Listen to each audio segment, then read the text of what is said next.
Welcome to Escape Velocity, a podcast on AI and other groundbreaking technologies, hosted by CK, co-founder of Testplex Labs, and Teng Yan, founder of Chain of Thought Research. So, Teng Yan, how are you doing? ACK. Yeah, it's good. I think it's been a while, a couple of weeks since we recorded our first podcast, and I think a lot of things has happened in the AI space as usual. On my end, we actually been spending some of our research focus beyond the crypto AI stuff. I think what we're starting to realize is that a lot of things in crypto and AI is just in the very early days. Maybe a little bit like stable coins in the very early days. It's been around since 2017, but only 7-8 years later now is really starting to see some real adoption. So I think the place to pay full attention on right now is on the AI stuff, while we're still keeping a bit of a close eye on the crypto AI. So that's a little bit of our strategy. How about you? How have you been, man? Things are pretty good on our side. Doing more BD stuff for TensorFlex. Recently, we have some pretty exciting partnerships that we're in conversations with. While, of course, meanwhile, I've been also checking all the interesting updates in the AI world. The last few weeks, a lot has happened. So it's a good time to do a new episode. Amazing. Yeah, so maybe I'll just lead in with one question I've been thinking about. Do you use Siri on your iPhone? And I assume you're an iPhone user. Yep. What do you think of Siri? Well, so I've been using Siri since basically the very beginning, like more than 10 years ago. But I realized over time, it's quite amazing how it basically didn't improve over time. I just use it for setting alarm clocks. Or sometimes when I am working out and need to make a quick call, then just use Siri on my Apple Watch to make a call. But that's basically it. I can't really reliably search for stuff using Siri. So it's quite a frustrating experience. Can kind of get that. I myself, I haven't used Siri very much. I don't think I've even enabled it on my latest iPhone, but I think it's going to get into one of the news items you'll talk about a little bit later. So we have a lot to discuss. I think the first news item I wanted to talk about and get your thoughts on as well is around Meta. Basically, Meta's Superintelligence Lab is a newly formed AI division they just announced, and it's really reflecting their strategic push in this race towards artificial general intelligence. So basically, Meta has restructured all of its AI efforts under this new unit called Superintelligence Labs. And it's led by Alexandra Wang, the former CEO of Scale AI, who's now joined Meta as the chief AI officer, following Meta's $14.3 billion investment into Scale AI. And then we're also seeing Meta also bring in some top AI talent, such as former Safe Superintelligence CEO Daniel Gross, Pei Sun from Google DeepMind, Joel Pobla from Anthropic. And we're also seeing some tweets about Zuck poaching some elite Chinese researchers over from OpenAI. So I think two things we probably can explore here. One is this fight for top talent, research talent, engineering talent among these very big companies, and then also the Scale AI acquisition. So wonder if you have any thoughts, CK. Yeah, basically Zuck is playing catch up after Llama 4 was quite disappointing, right? I still remember last year, which feels like a long time ago, when Llama 3 was this exciting open source alternative, and then DeepSeek came out, and then people thought Llama 4 would help Meta restore their glory, and it's not doing very well, it seems. So that's why Zuck is the Scale AI acquisition is basically kind of like an acqui-hire for Alexander Wang, which is quite an expensive acqui-hire. So I hope he gets value for money. I think so. It's first of all, it's quite interesting seeing now AI researchers are being priced like a sports superstar. And people are arguing whether hundreds of millions of dollars for each of these researchers are worth it. That figure come from Sam Altman, and Meta is denying it's that high. So I think if we look at what is the price of reaching AGR, which is likely worth at least hundreds of billions of dollars, like judging from OpenAI's latest valuation, or even worth trillions of dollars if you think it's going to disrupt the biggest tech companies, then I think spending 0.1% on the top-notch AI researcher is actually a reasonable value, right? I think the challenge for Meta is how do you integrate these researchers with your existing team? Because I think existing Meta employees doing AI research is making $1-2 million a year, which is very high, but it's like quite low relative to like, those 20, 50, 100 million figures that we're seeing. So I think that would be a challenge. Actually, I haven't quite figured out why Meta feels like they need to reach the so-called ASI or superintelligence, because I would thought that Meta is a company that just benefits from AI anyway, because their business is not really to sell the model access directly, right? Their business is more of using the AI models to improve the algorithms for more accurate, customer ad targeting, etc. It's interesting seeing Zuck play catch up this aggressively.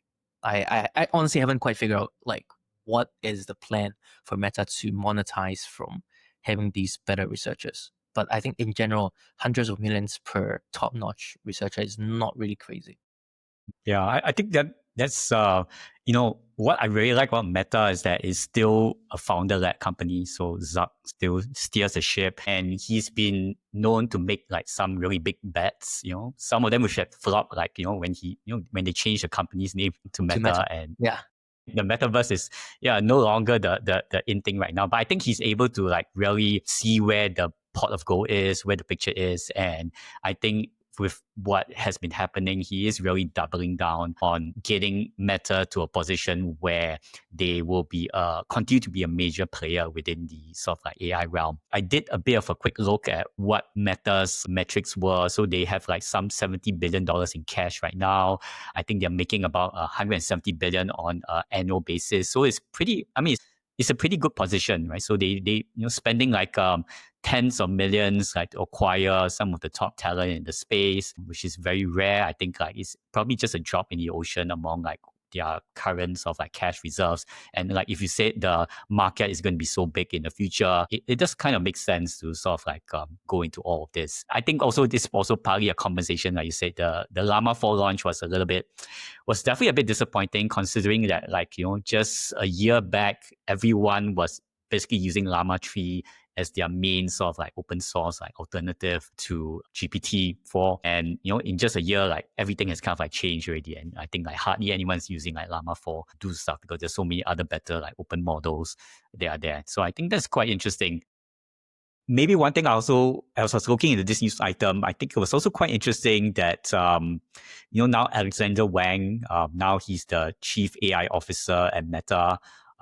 Yan LeCun, he remains as the chief AI scientist at Meta, and he's said many times, like Yan at least, he said many times that he believes that the current large language models aren't really having true understanding. They're not able to reason well. Correct. They're not really intelligent models. And he believes that it's going to be a different kind of architecture that will come out in the next couple of years.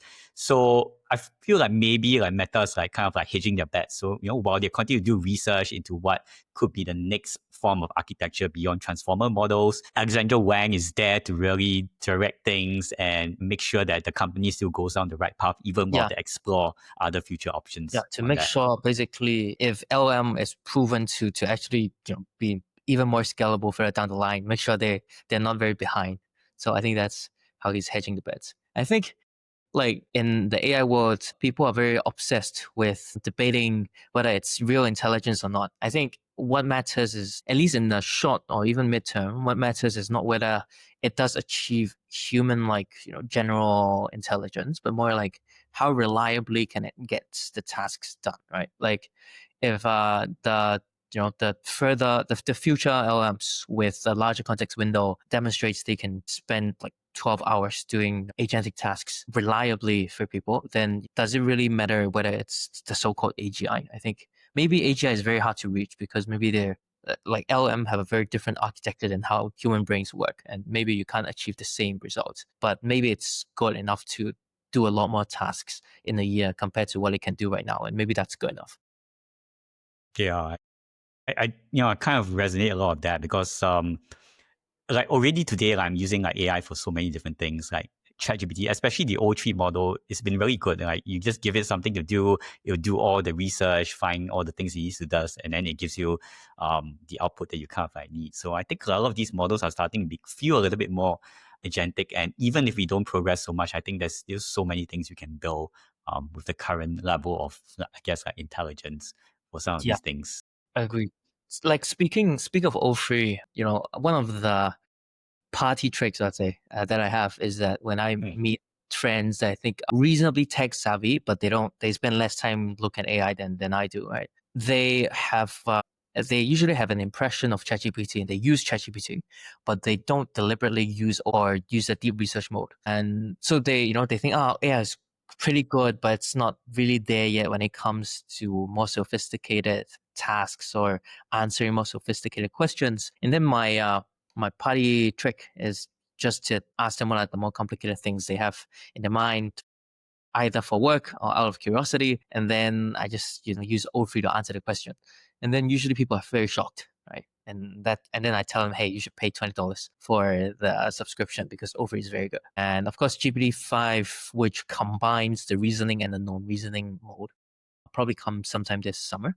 So yeah, I'm quite excited for it. Like O3 right now is still occasionally make some factual mistakes or the information finds online is outdated, but it's already pretty good. It gives you some grounding at least. Like if you're curious about something, you have some reasonably reliable factual grounding for your knowledge, which is good. But I expect it to get only better from here. And I think it allows curious people to just learn a lot more very quickly because you don't need to rely on intuition when AI can give you more facts.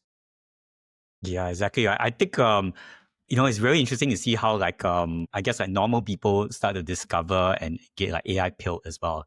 Like my fiance, she recently really got into the AI tools because we bought a new sofa at home and she wanted to find like a coffee table that would fit and match the color of the sofa. So basically she sent a picture of the sofa over and asked the AI to search for like coffee tables that would match the color scheme that we wanted. And she was pretty amazed that it got to a very good result on that. So yeah, very interesting to see all of that. So okay, moving on to the next item. I think we can talk a bit about like labor and economy. And basically, in the last podcast, we were talking about how Anthropic CEO Dario said that 50% of white collar jobs will be replaced by AI in the next like 1 to 5 years.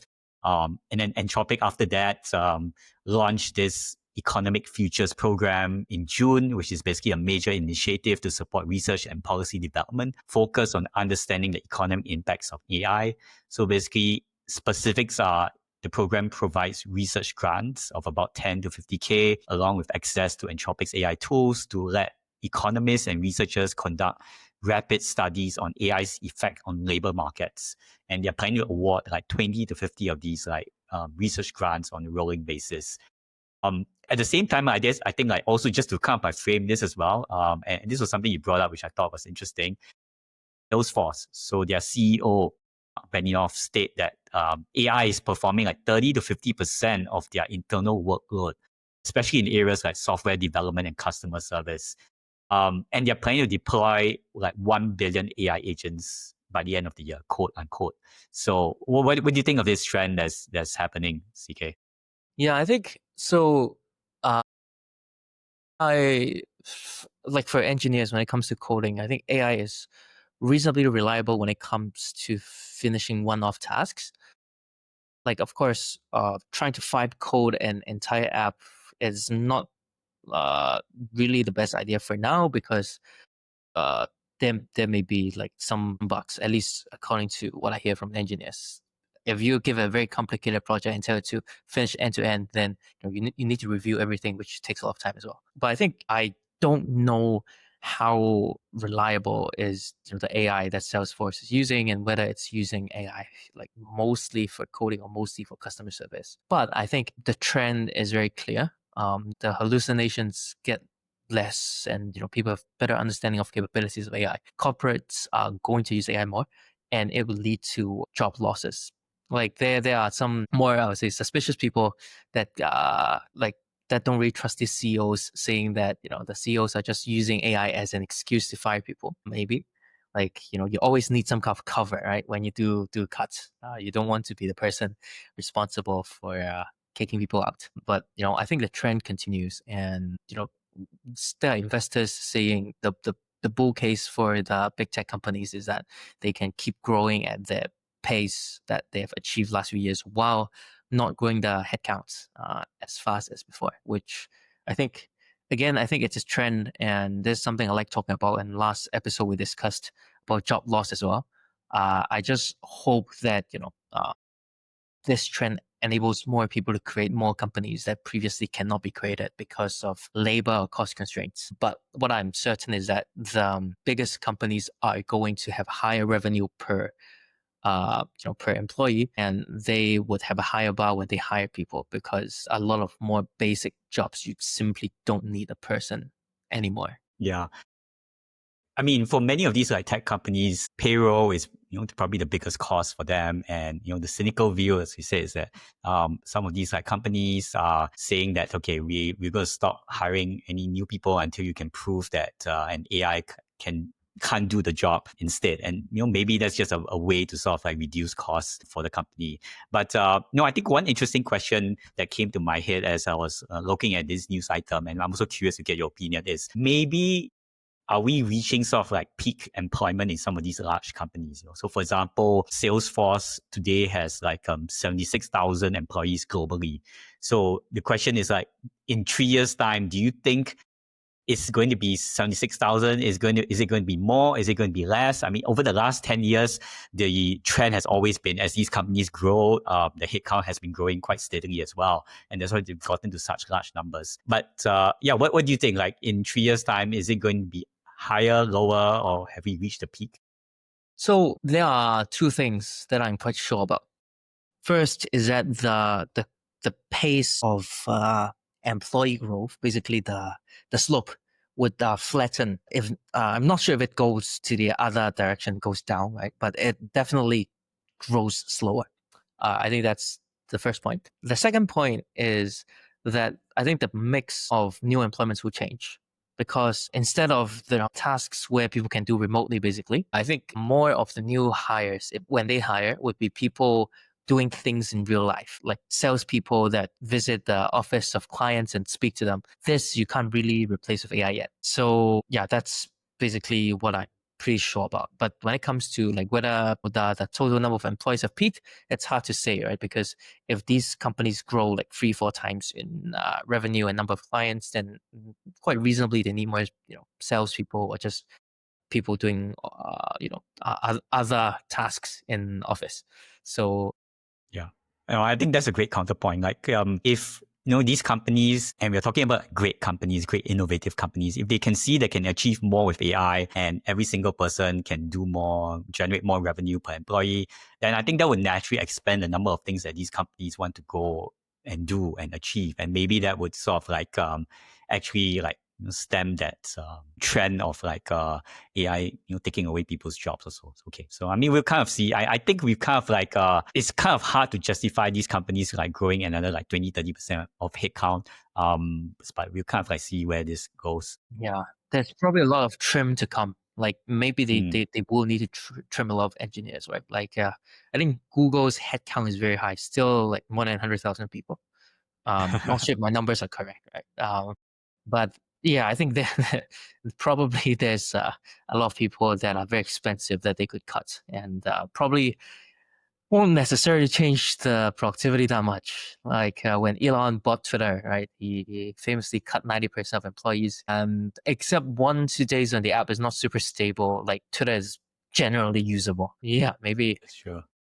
with AI, there's even more reason for companies to experiment with cutting people. Yeah, I mean, I find it quite ironic that the people who are building AI, the engineers, the researchers, in fact, they're actually like building it towards making themselves like irrelevant their own as the grave. first people. Yeah, exactly, right? So it's just a funny trend. Okay, moving on. The next story you have is Elon Musk.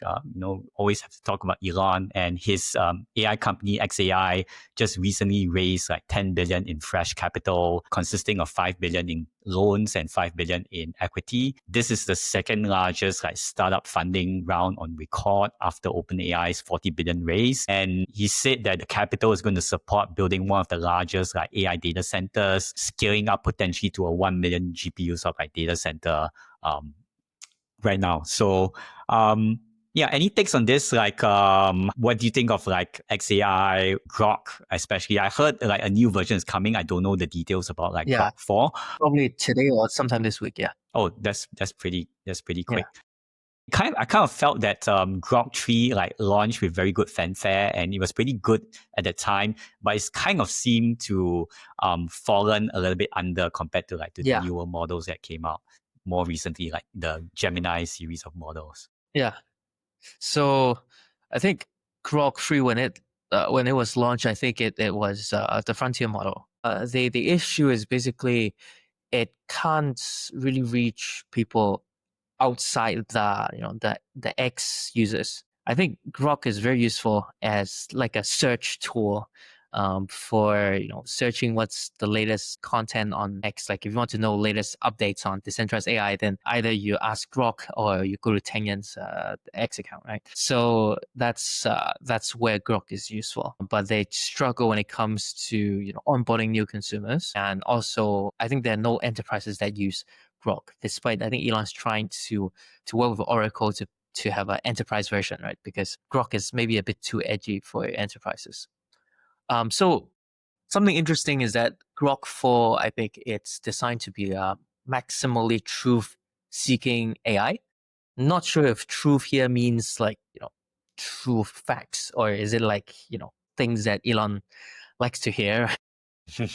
Elon is known for talking about like the importance of first principles. I think this is something that AI currently kind of lack, because when AI does, despite now AI can do reasoning, a lot of times they just default to saying you're correct, right? They default to trying to trust you as a source of information more than its own reasoning or what it can find online. So if XAI team managed to find a way to teach Grok how to reason from first principles, which should lead to more consistent answers, right? Because right now, if you and I we ask a ChatGPT the same question, but if we phrase differently, the answer could be quite different, I assume. So if AI just has a standardized way to do reason from first principles and come up with a consistent answer, I think it's actually quite useful for people. So I think we will see. I think overall, right now, Grok has a single-digit percentage of daily active users compared to ChatGPT. And I think they're in a kind of in a challenging place, because even if they build more data centers, the challenge is the utilization, right? Like when you do the training, then yeah, more GPUs help. But then if they're underutilized, then you need to find a way to monetize the spare capacity. So we'll see how Elon figures this out. I think in Silicon Valley, people say don't bet against Elon. Let's see how Elon figures this out. Yeah, for sure. Don't bet against Elon should be the sort of like slogan out there. I mean, I really like XAI because it has the, it is so closely linked with X and basically has access to like Twitter both as a data source and real-time data source, because a lot of like real-time news reporting happens via Twitter or X. And it also has a potential distribution channel in X where, if you can get people moving onto your AI tools, getting more people to use Grok via X, I think that's a great way. I dug up like some numbers here, and it was pretty like astonishing that XAI is burning like approximately like $1 billion on a monthly basis. So that means like it's about like 10 to 12 billion, in losses for this year. And I think the biggest reason is because XAI has to buy its own hardware. So it's basically he has to buy all the GPUs, build all of these data centers, whereas some of its competitors like OpenAI works with Microsoft and uses Azure. Google has built its own its TPUs, which is much cheaper. Meta already owns a lot of GPUs just because of it's doing a lot of the AI algorithm kind of like work for its social media platforms. But XAI has all these like very heavy capital intensive expenditures that it has to go. And I think its revenue, I saw it reported like 52 million in revenue in the first quarter of 2025, which means it's still very far away from becoming like even like break even. It needs to like 50x its revenue in order to get like to 10 to 12 billion on a yearly basis, which makes it a little bit dicey in terms of like thinking about where it's heading. You have to believe the market is going to expand very greatly or is able to really scale up its revenue generation on that. Any thoughts on like some of these numbers that come to you? Yeah. So I think Elon has no problem raising money, right? I think if he needs more cash, he can always raise. But at least right now, I don't see a clear out for Elon. For in the case of XAI, I think of course the good thing is that XAI also owns X because the companies are merging, and I think X has the power. Like it is a pretty good information app right now, and they're also going to launch payments and stuff, so that could help the revenue side and balance things a bit. For XAI, I think like the edge of OpenAI in consumer and of Anthropic in basically enterprise use cases, I think like they're so far ahead. For XAI to do well, its next model probably needs to be very, very good for it to stand a chance. Of course, unless if they can find a way to just sell their service to the US government, which is quite dependent on whether Elon and Trump become good friends again too. So we'll see. But it's not a good situation to be in my opinion, just because of like foundational models are very, very expensive, and that's also kind of why I think for other big corps, like when people are arguing whether Apple should train their own models, I think it doesn't make a lot of sense for them. Like not just because they're not very good at it, but yeah, I think we can talk about that later. Yeah, so I mean, I think that's exactly what next on our list, where Apple, right, always our favorite sort of like topic of discussion. And recently they announced that their latest AI strategy is going to be partnering with some of the AI leaders like Anthropic and OpenAI, instead of relying solely on developing their own in-house models. And this really is a notable shift from their traditional approach of building their own proprietary technology, for example, with Siri and some of the other AI features. So basically, they are not using the sort of like Anthropic or OpenAI APIs like the rest of us, but basically they are asking these companies to train a version of their AI models that will be optimized to run within Apple's like cloud environment. Yeah. So do you think that's the right approach for Apple? Are they going down the right path with working with these external providers rather than training their own models, or should they like spend some effort to try and play in this race as well? So just to correct you a little bit, I think Apple didn't officially declare they're going to do it, but it's like reported by Bloomberg that they're likely going to do it. And I guess even if we just reason ourselves, that seems like their only option, right? Because they're not very good at it. So I think historically, Apple's business started as basically a pure hardware business, right? Like, of course, they can't differentiate with software, but they make money by selling hardware. And then around 10 years ago, they started to shift their revenue mix to more of selling services. But people buy Apple service not because the service is good. To be fair, iCloud is not a very good cloud. User experience is not good. The web version is not good, but it's with Apple. And Apple Music is not a better experience than Spotify, in my opinion. But they sell it. It's the app is built into your iPhone, so a lot of people they just go with it.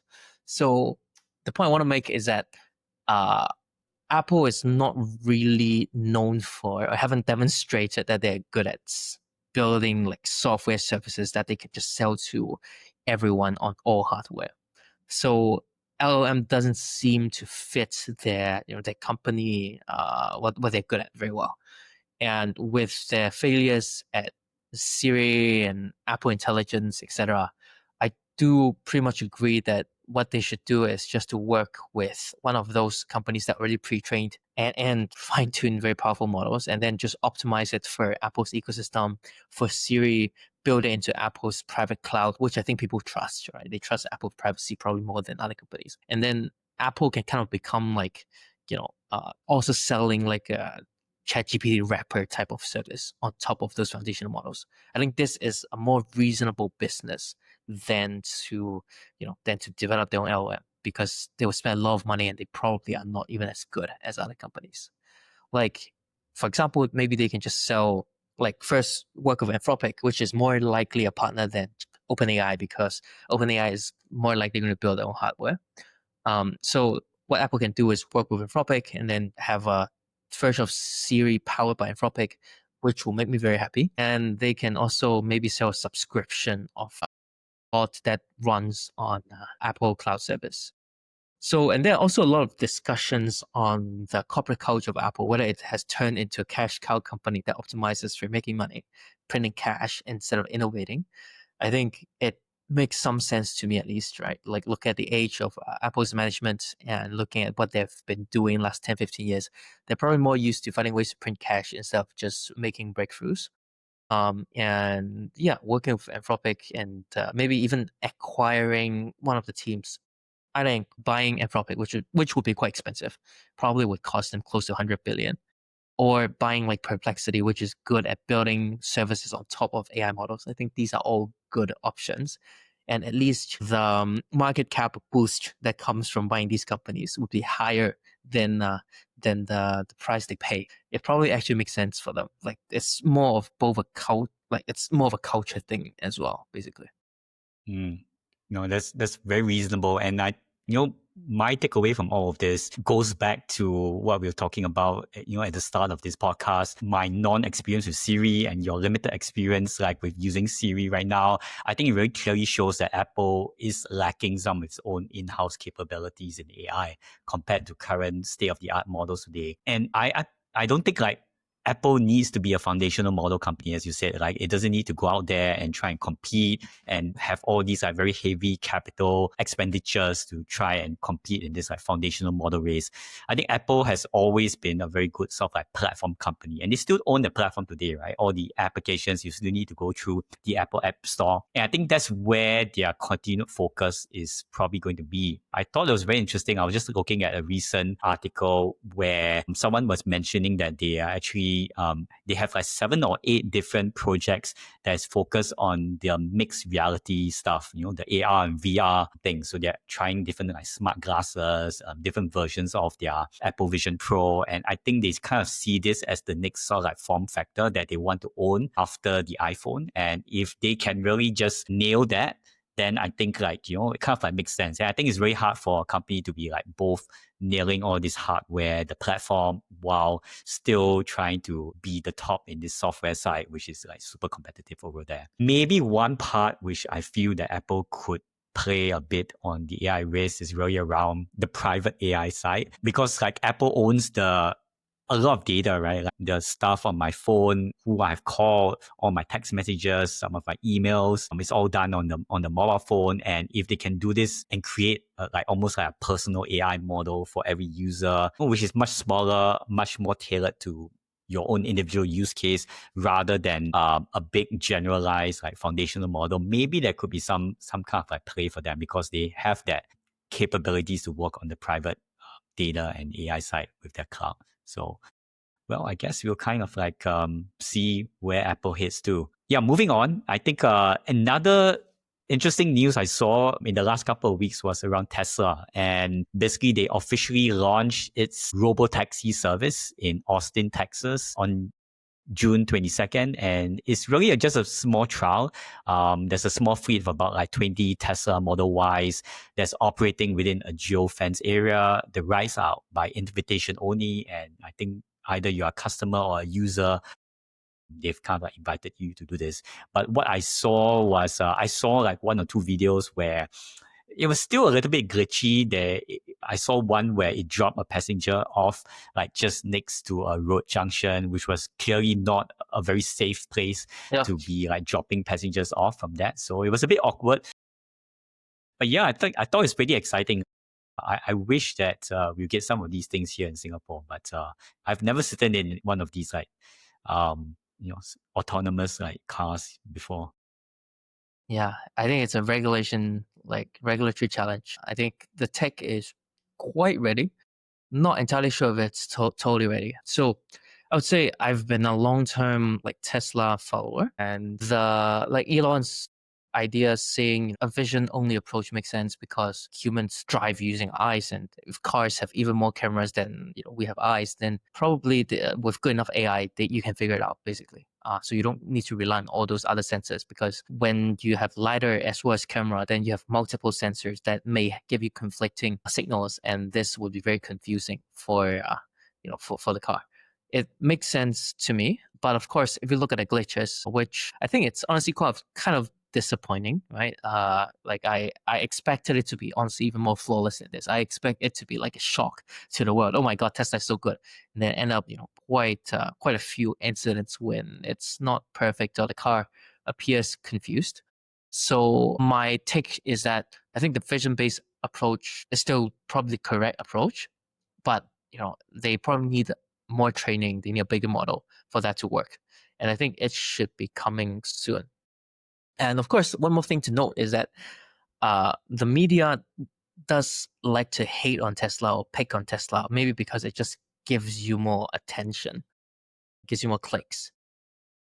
I think Waymo like have a fair number of like weird incidents or moments when Waymo cars appear confused as well, but the media won't talk about it as much, right?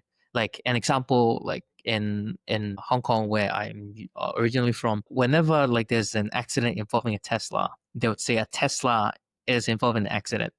When it's just normal cars in an accident, they would just say two cars hit each other. But I don't know why when it's a Tesla, you have to say there's a Tesla, as if Tesla is not a normal car. So yeah, I think it's not exactly fair to Tesla, but it will take time for them to refine the robotaxi business.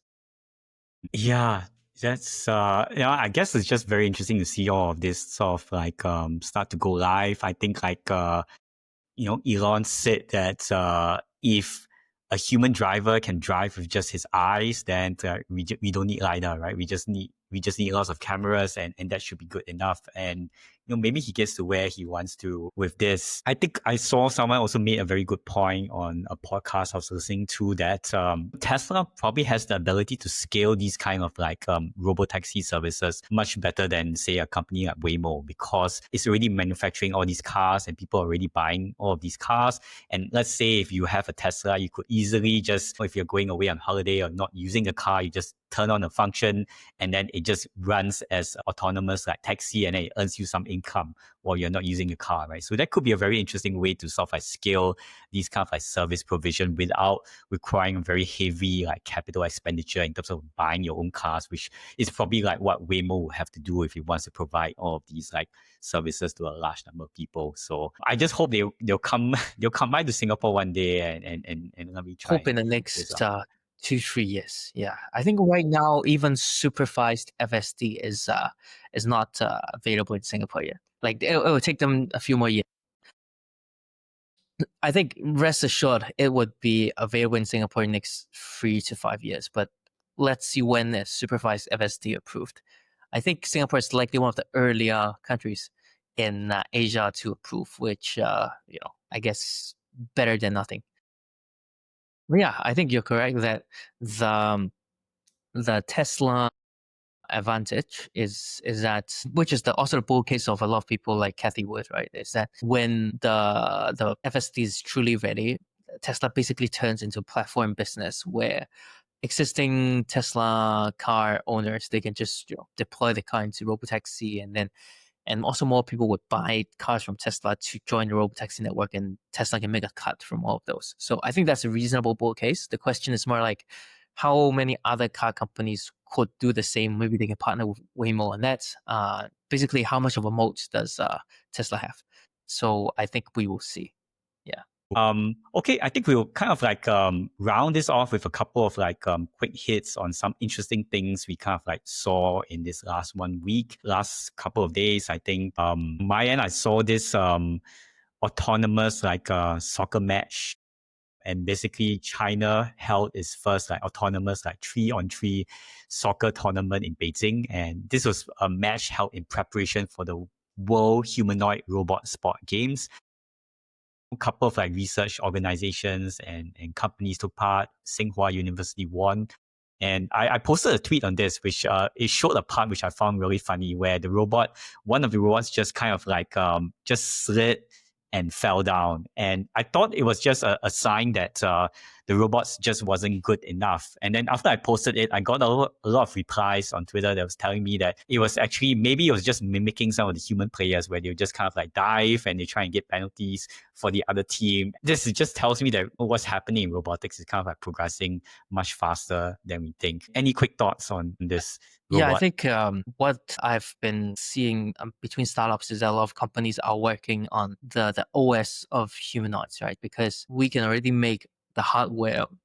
Like one of the robots I see at Super AI is a Unitary robot, which can be remote control to like shake your hand or wave to you, but you need the remote control, which is not good enough. And I think very soon I could imagine when the OS is good enough, these robots can play football and run and stuff pretty well. Of course, I don't think it will be as entertaining as watching humans, but I think robots, like robotics, is probably the next frontier that a lot of people are working on. And there would be a lot of opportunities to work with them or to invest in those companies. Makes sense. Moving on, the next one that you pointed out to me, which was pretty interesting, was this project Vend by Claude. And this was basically Claude, the AI model, like running a vending machine autonomously. And I think it was like it's like one of those like small like bar fridges that's out there. And it kind of like showcases like Claude's ability to understand, reason, and interact with people in a more practical kind of like setting, even doing things like payment, inventory management, like interactions, dispensing items. What would you think of this? Was this interesting? Yeah, I think so. The didn't do very well, right? The basically Claude struggled to run a business. It got prompt injection attacks by Anthropic employees to make Gosh.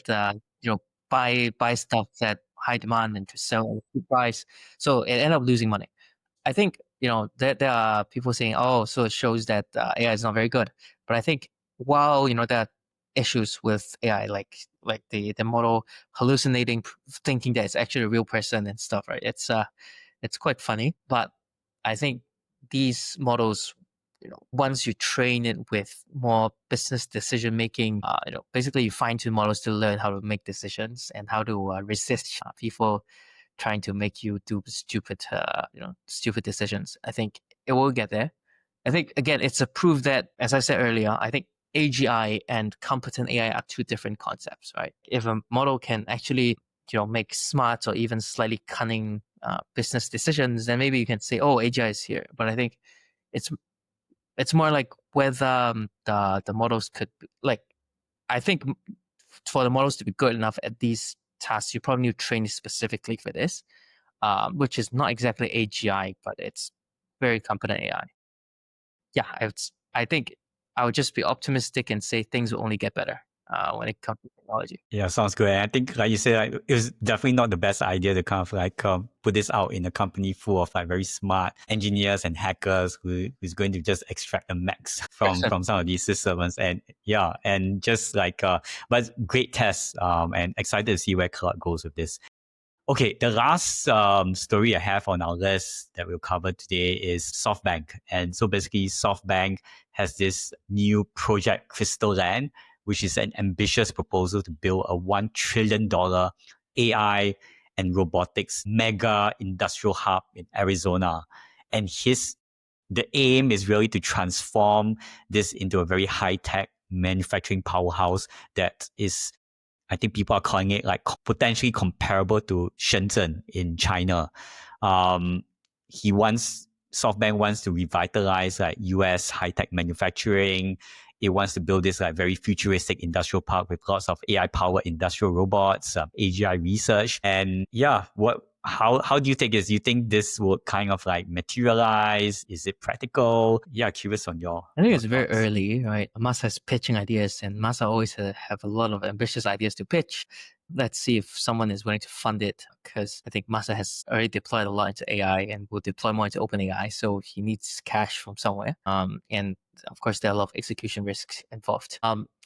Honestly, when I saw this news, what I did is I looked more into SoftBank stock, and I even discussed SoftBank with my former boss at Goldman Sachs, who is very familiar with Japanese equities. And I think it's interesting that SoftBank actually has started doing quite well last 1-2 months, outperforming a lot of stocks in Nasdaq, because people realize that Masa managed to get himself into a lot of good deals, like owning 1/10 of OpenAI, while the stock is still trading at like half of its net asset value. So it has done pretty well.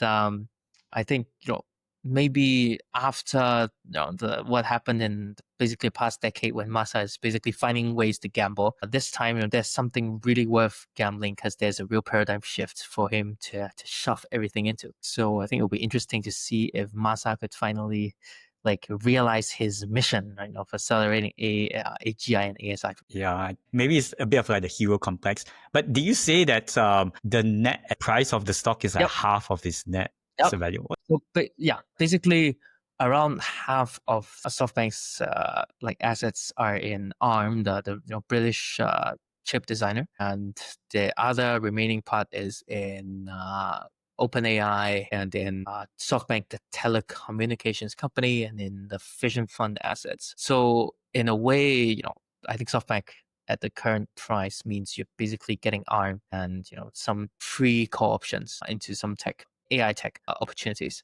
Of course, the company has embedded leverage. Like basically, they borrow money to do more investments, right, against their assets. Masa, right now, the discount is because people just think Masa's decision making is sometimes erratic and unpredictable. But yeah, I think if people start seeing SoftBank as an AI opportunity, then the stock will keep doing well. But yeah, not financial advice. SoftBank is a very volatile stock. Anyway, that's really interesting. I didn't realize that. Definitely something I'll want to look into a little bit later. Yeah, no, maybe they'll be able to make this work, because there's always this US versus China kind of like narrative that's going on right now, and with that, maybe they'll be able to get a lot of like good support from people to get this hub actually going, and it's probably the right time to do something like this. He knows how to speak to Donald Trump.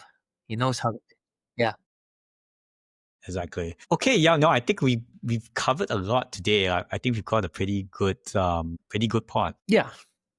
Next episode very soon. Awesome, man. Yeah, I think we're probably going to be we'll probably keep doing some of these things, and we're also going to be inviting some very cool guests to be join us and talk about AI and everything that's happening in the space. So feel free to follow us, tap subscribe, and yeah, we'll see you on the next pod.